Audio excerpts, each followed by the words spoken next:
How can a team featuring Luis Figo, Zinedine Zidane, Ronaldo Nazario, David Beckham, Roberto Carlos, and Raúl actually fail? It sounds like a video game cheat code. It sounds like a football fan's fever dream. Madrid, Luis Figo será jugador del Real Madrid. Visca el Barça!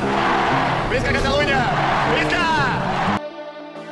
In the early 2000s, Real Madrid did not just build a football team, they attempted to construct a monument to human excellence. They called them the Galacticos. Every single summer, the most famous, most expensive, and most ridiculously talented football player on earth arrived at the Santiago Bernabéu. The footballing world held its breath, expecting a decade of absolute, unbroken tyranny over European football. Yet, if you look at the history books from 2000 to 2006, the reality is staggering. This collection of footballing royalty spent 3 consecutive years completely empty-handed. No trophies, no joy, only chaos, tactical structural collapse, and a locker room that felt more like a Hollywood red carpet than a football club. This is the story of how the greatest collection of individual talent ever assembled became football's most spectacular, beautiful, and devastating failure. Before we dive into how the world's most expensive football team managed to completely fall apart, let's talk about another team struggling for results. It's actually us. We're basically the Claude Makélélé of YouTube, doing all the heavy lifting with none of the glamorous numbers. Do us a massive solid, hit that subscribe button right now, and help us get out of the relegation zone. Now, let's get back to the superstars. To understand how this beautiful disaster came to life, we have to look at the man who dreamed it up, Florentino Pérez. In the summer of 2000, Real Madrid was actually in a decent spot on the pitch.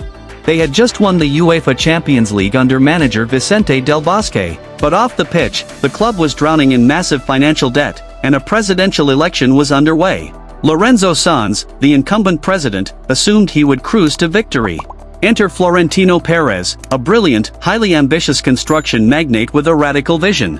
Perez realized that modern football was transitioning from a local sport into a global entertainment industry. He didn't just want Real Madrid to win football matches, he wanted them to own the global market.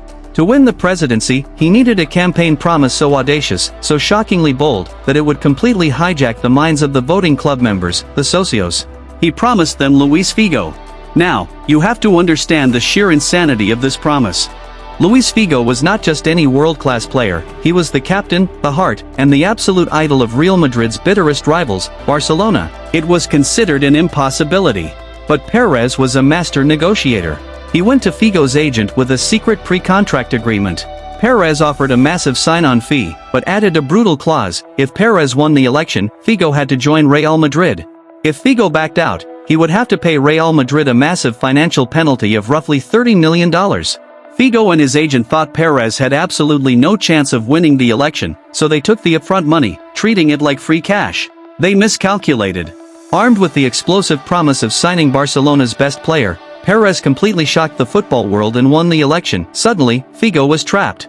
He either had to move to Madrid or somehow find $30 million to buy his way out of the contract. On July 24, 2000, Luis Figo was unveiled at the Santiago Bernabéu, looking completely pale and terrified, holding a white shirt alongside a smiling Florentino Pérez. The Galactico era had officially begun. The transfer broke the world record at €62 million. Perez's financial philosophy, which would come to be known as the Zidane's y Pavones policy, was officially set in motion. The idea was simple: by the world's most famous superstars, the Zidanes, to drive marketing, shirt sales, and global broadcasting rights, while filling the rest of the squad with cheap, homegrown academy players, the Pavones, named after young defender Francisco Pavón. The Figo signing proved to Perez that his economic model worked. The massive global media attention instantly boosted Real Madrid's brand value. So, the president decided to repeat the trick every single summer, treating the transfer window like an annual luxury shopping spree. In the summer of 2001, Perez went after his ultimate sporting obsession, Zinedine Zidane. The French maestro was the elegant heartbeat of Juventus and the reigning king of world football. Perez famously initiated the transfer during a gala dinner in Monaco, passing Zidane a white napkin with a handwritten note in French: "Do you want to come and play for Real Madrid?" Zidane wrote back, "Yes."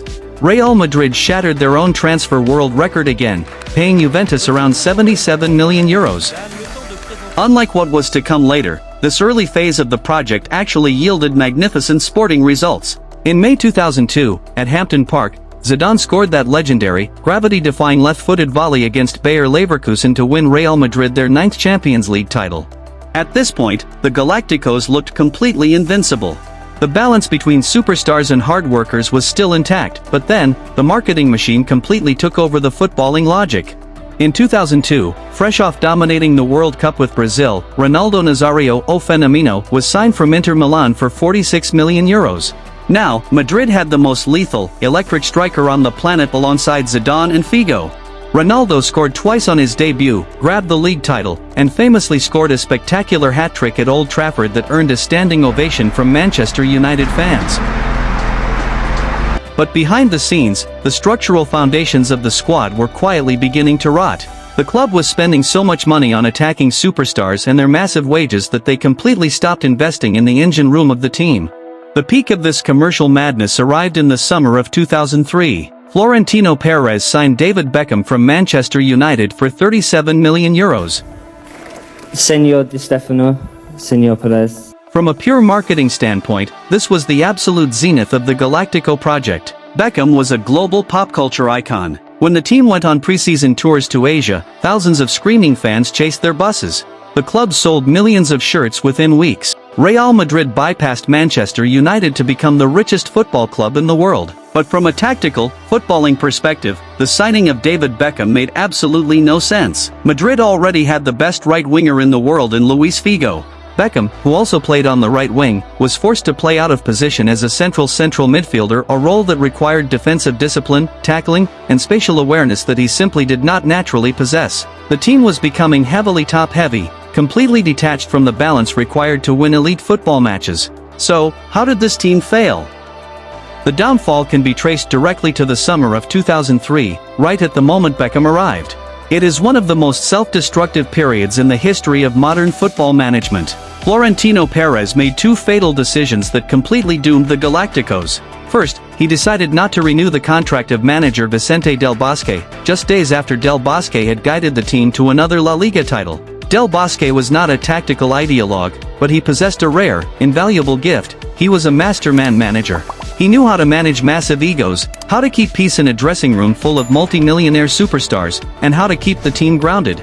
Perez felt Del Bosque was too old-fashioned, too quiet, and didn't fit the sleek, glamorous, modern corporate image that Real Madrid wanted to project to the world. The second, and by far the most catastrophic mistake, was the sale of Claude Makélélé. Makélélé was the defensive midfielder who ran the marathon so the artists could paint. He did all the dirty work, breaking up counterattacks, tackling, intercepting, and quickly passing the ball to Zidane or Figo. He was the literal glue holding this fragile, ultra-offensive ecosystem together. When Makélélé saw the massive salaries being handed to incoming stars like Beckham, he reasonably asked for an improved contract that reflected his immense value to the team. Perez completely refused. Perez completely devalued defensive work. He famously insulted Makélélé after he was sold to Chelsea, saying, "We will not miss Makélélé." His technique was average, he lacked the speed and skill to take the ball past an opponent, and 90% of his distribution went sideways or backwards. Younger players will arrive who will cause Makélélé to be forgotten. Zinedine Zidane famously countered with a brilliant, devastating analogy that perfectly summed up the madness. Why put another layer of gold paint on the Bentley when you are losing the entire engine? With Makélélé gone, the engine was completely missing. The team replaced a world-class defensive midfielder with young, completely inexperienced academy players who were nowhere near ready for elite European football. The Zidane's "Y Pavons" policy completely broke down because the gap in quality between the superstars and the academy players was a massive, unbridgeable chasm. Under new manager Carlos Queiroz, the 2003-2004 season started with breathtaking attacking football. By March 2004, they were leading La Liga into the Copa del Rey final and cruising in the Champions League. But because the squad lacked any real depth, the core superstars were forced to play every single minute of every single game. They were completely exhausted. Then, the collapse happened with terrifying speed. They lost the Copa del Rey final to Real Zaragoza. They were completely shocked and eliminated from the Champions League by Monaco. They went on a horrific run in La Liga, losing 5 of their final 5 matches to finish in a humiliating 4th place. The Bentley had completely broken down on the highway. To truly understand why the Galacticos failed underachieved so spectacularly between 2003 and 2006, we have to look past the glamour and break down the stark tactical reality of the pitch. First, the team violated the fundamental law of footballing physics, spatial balance. You cannot have 5 or 6 players who all demand the ball to their feet in the exact same zones. Zidane wanted to drift inside from the left to occupy the central playmaker space. Figo wanted to cut inside from the right. Beckham, playing in central midfield, naturally wanted to occupy the right half space to deliver his trademark diagonal crosses. Ronaldo sat centrally, waiting for service. This created a massive structural logjam. The pitch became incredibly narrow. Because everyone wanted to create, nobody was making the selfless, high-speed runs into depth to stretch opposition defensive lines. Opposing managers quickly realized that if they sat in a compact, disciplined low block, packed the central midfield area, and cut off the passing lanes, Real Madrid would simply pass the ball sideways in beautiful but completely harmless circles. Second, the team was completely incapable of defending transition moments. In modern football, the moment you lose possession is when you are most vulnerable. Real Madrid's attacking stars offered absolutely zero defensive work rate. When Figo, Ronaldo, or Zidane lost the ball high up the pitch, they did not sprint back to press or recover. They stood and watched. This left their central midfielders and isolated central defenders completely exposed to rapid, sweeping counterattacks. Roberto Carlos, brilliant as he was going forward, left massive, gaping green fields of space behind him at left back. Without a defensive destroyer like Makélélé to sweep up the danger, plug the holes, and tactical foul if necessary, opponents ran straight through the heart of Real Madrid's midfield like it wasn't even there. Furthermore, the locker room culture became incredibly toxic. When a club values marketing potential and global fame over raw sporting merit, it completely destroys the internal hierarchy and meritocracy of a team. The academy players and defensive workhorses knew that no matter how hard they trained or how well they played, they would always be dropped or ignored for the next big-money summer signing. The superstars held all the leverage and institutional power. Managers were brought in and fired with astonishing frequency. José Antonio Camacho lasted a grand total of 6 matches because he tried to implement strict discipline and drop underperforming stars. The club went through 6 different managers in a chaotic 3-year span. You cannot build a winning tactical identity when the tactical blueprint changes every 6 months. By the time the project officially ground to a halt in 2006, Florentino Pérez was forced to resign in absolute disgrace, admitting that he had completely spoiled the players and allowed a culture of complacency to devour the club. The Galacticos era ended not with a historic treble, but with Barcelona dominating Spain under Ronaldinho and Samuel Eto'o, while Real Madrid suffered humiliating, consecutive round of 16 exits in the Champions League. The 2000 to 2006 Galacticos stand as football's ultimate cautionary tale. They proved once and for all that a football team is an interconnected, delicate ecosystem, not a simple mathematical equation where you just add up individual FIFA ratings. 11 individuals will always lose to a cohesive, balanced, and hard-working collective. They gave us unforgettable moments of pure artistic brilliance, but as a project, it failed because it forgot the golden rule of the sport. Before you can paint the Bentley gold, you have to make sure the engine actually works. Before we wrap this up, let's talk about a team that's put in serious, grinding work but is still searching for its breakthrough.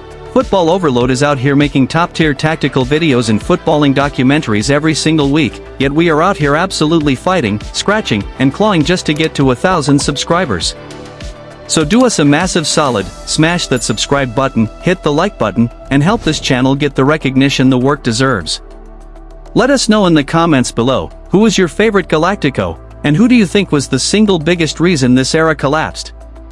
Thanks for watching Football Overload, and we'll catch you in the next one.